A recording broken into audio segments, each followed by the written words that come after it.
Skinflick, a Dave Brandstetter mystery, Book 5. Author, Joseph Hansen. Publisher, Open Road Integrated Media.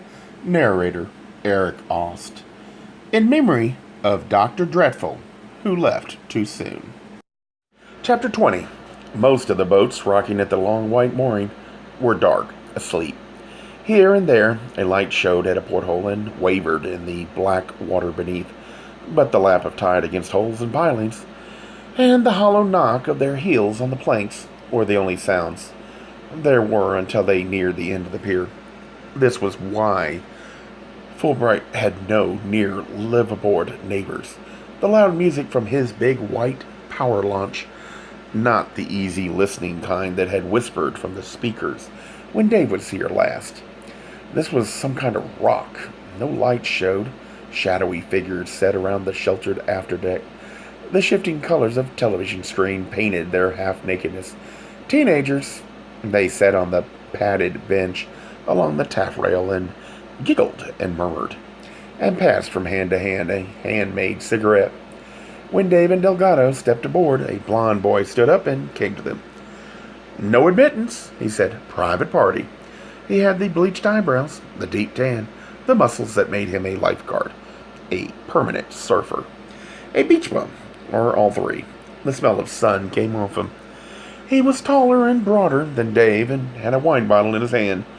Baggy surfer trunks hung low off his hips, and he wasn't steady on his feet.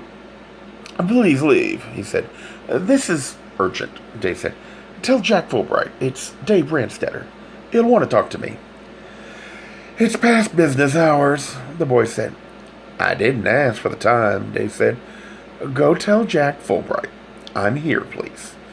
The boy half turned and set the wine bottle down on a low, round table among other wine bottles, bowls of chips, bowls of ravaged sour cream, and cheese dips.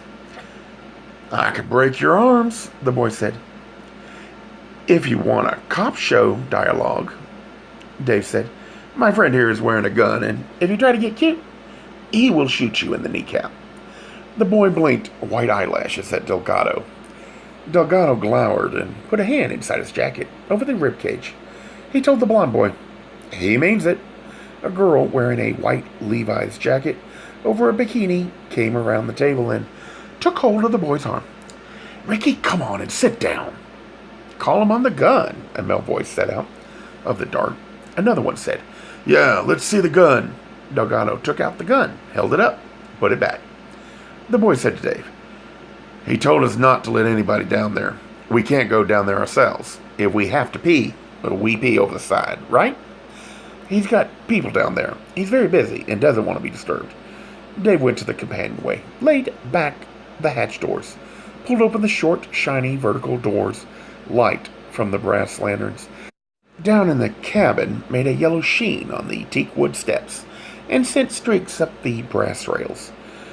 "I really wish you wouldn't," the boy said. "He'll have my ass for this." "He's probably already had that," Delgado told him. "That's a sexist remark," Dave said. The children were picking up gear and starting to leave. "Don't go anywhere. He's your friend. He gives you booze and grass. Don't walk out on him when he needs you." A girl and a boy went anyway.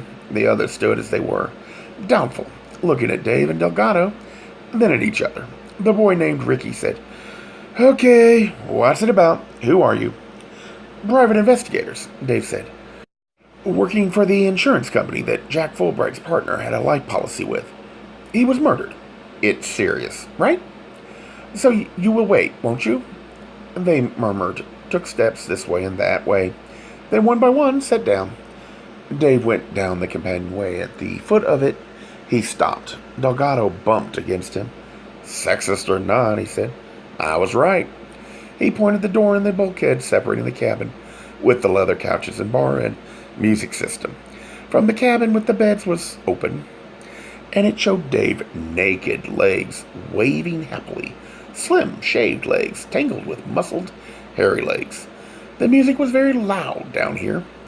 Dave went and turned it off. In the sleeping cabin, a boy, like Ricky, long blonde hair in his eyes, tumbled onto the floor between the beds. He lay on his back, laughing. He was naked, and a naked girl fell on him. It was Ribbons. They started wrestling, or it might not have been wrestling. Then Jack Fulbright's voice said sharply, "Wait a minute. Shut up, will you? Something's wrong." He stepped over the suddenly stilled bodies on the floor and was framed in the doorway. He wasn't wearing anything, of course, except the little silver chain around his neck and a wide slice of adhesive tape holding thick folds of gauze over his nose. The tape went far out across the cheekbones. The flesh around his eyes that wasn't covered by the bandage was black and blue and swollen. He could only open his eyes as slits. They glittered. "What the hell is this? What do you want?" He reached around the door for a white terrycloth robe. Ribbon stared amazed at Dave and Delgado between Fulbright's legs. So did the blond boy. He'd tilted his head far back, and that it was upside down made his alarm look comical. Fulbright stepped out of the sleeping cabin and shut the door. He flapped into the robe. It was floor-length and had a hood. He didn't put up the hood. Dave studied his motions. They were slow. He had to be full of painkillers.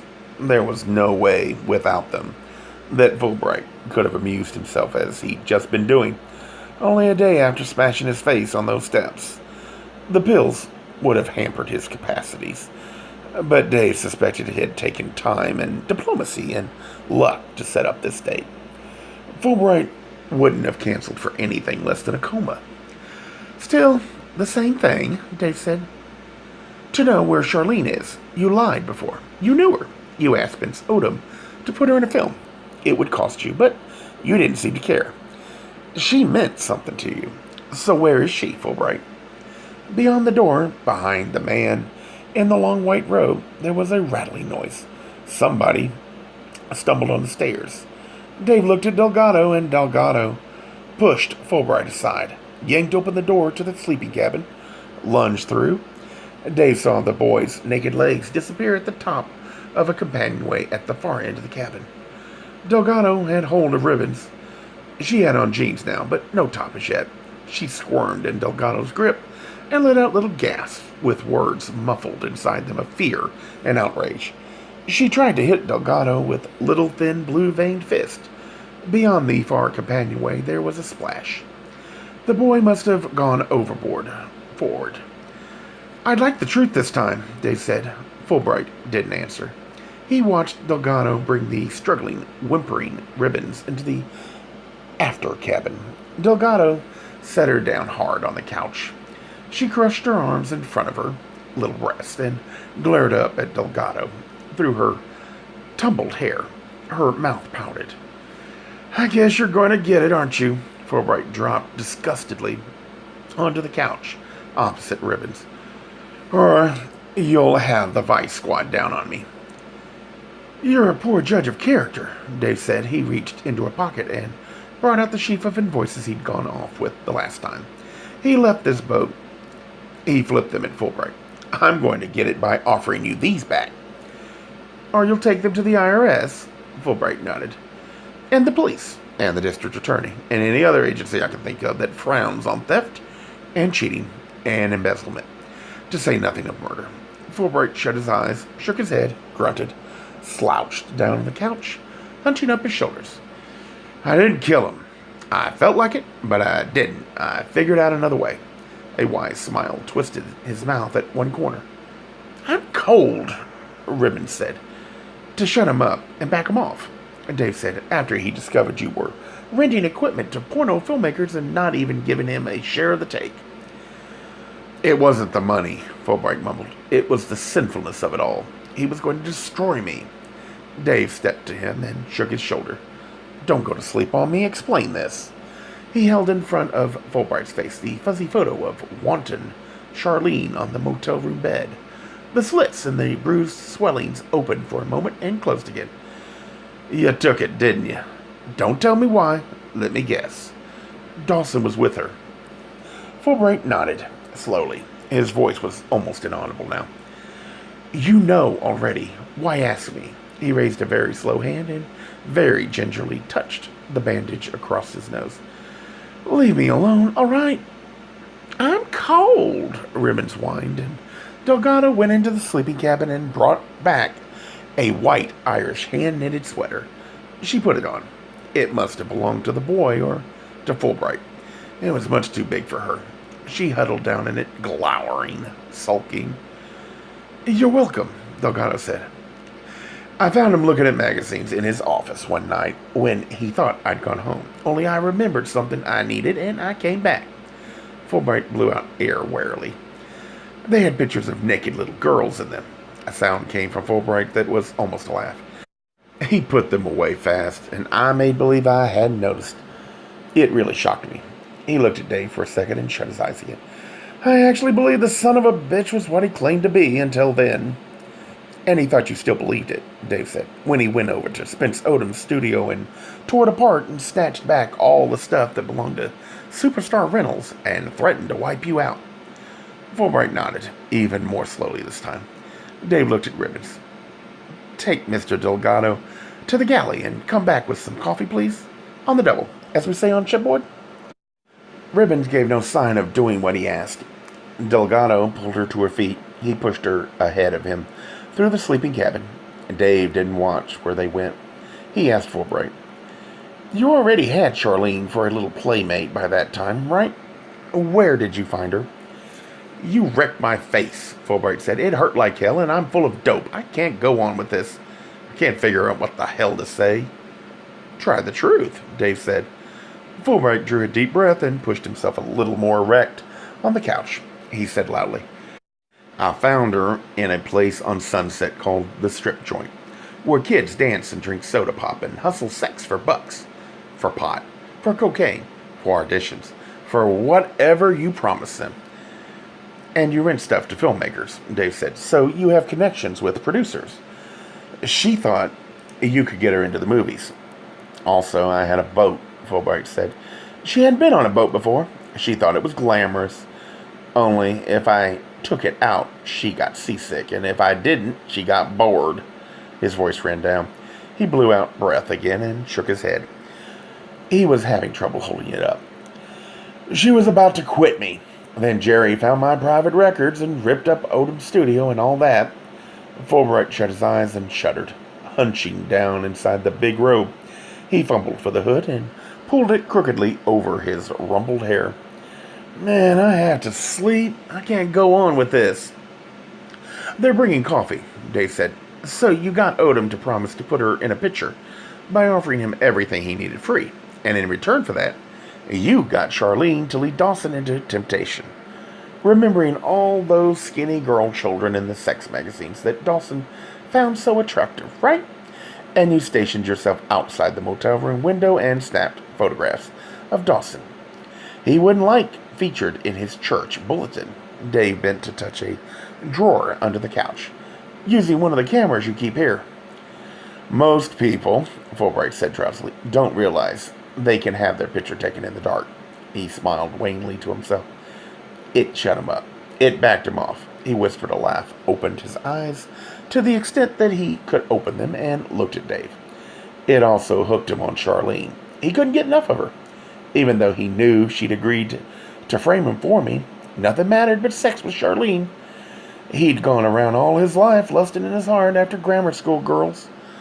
What's the word? Nymphets, right? "And keeping hands off," Dave said. "Yeah, well." Fulbright's eyes closed again and his chin rested on his chest. "He'd have broken sometime. He sure as hell broke completely when he broke." Delgado came in with a big Japanese pottery mug of coffee. The hand that didn't hold the mug held Ribbons. Dave took the mug. Ribbons and Delgado sat on the couch. Again. Rick stood in the companionway. He didn't speak. He only looked. He appeared worried.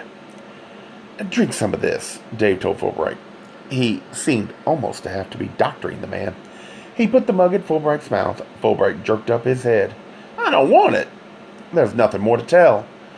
"Where did Charlene go after Dawson was killed?" "I never saw her again." Fulbright, as if his hand weighed almost more than he could lift, tried to push the mug away. "I swear it. Think what you want. Do what you want. I never saw her again. You were going to take those records out to sea and drown them. Is that what you did with Charlene? She was a witness to Dawson's murder, wasn't she? And you couldn't depend on her to keep quiet. You had to get rid of her. No, I didn't kill him. Fulbright rubbed his forehead. What night was it? Dave named the date. Between 10 and midnight. I was here. I picked up a film from Cascade after I left work and brought it straight here. You can check their records. Fulbright numbly took the mug. He blew at the steam. He sucked up a little coffee and flinched. Hot. It was deep throat. He pointed overhead. A rolled-up movie screen was hooked to the ceiling inside its brown metal tube. The projector sits over there. He looked at the companionway and saw Ricky. What is it? I was here that night, Ricky said. Jude and Pippi were here. He turned and called up the companionway. Hey, Deep Throat, you remember when Jack showed it? Jude was the girl in the Levi's jacket and not much else. Pepe was a brown boy, a little bit overweight. He was chewing. A smear of white was at the corner of his mouth. Jude numbered the night when Gerald R. Dawson was killed. It was a Monday, she said. I remember because that's my tennis night with my yuck little brother. Believe it, I canceled when I heard what was going down. Yeah, Pepe rubbed his crotch and grinned. Going down, S for Dad. Jude looked at Dave with her eyes very wide open. How does she do that? Ribbons huddled down inside the big sweater on the couch kept their sulky look. Did you ever hear of special effects? Then she giggled. Trick photography? The children in the companionway laughed. Gay Mysteries audiobooks. I think it is easy to hate a label, but a face humanizes the word. So this effort is twofold. To offer comfort to those like myself that your world didn't end because you don't fit into the view of acceptable society on both sides. And in hopes of helping those with family that are LGBTQ, that it doesn't mean we are aliens from the child they once knew. Reassure them so they can maybe be supportive at the same time, being true to their values.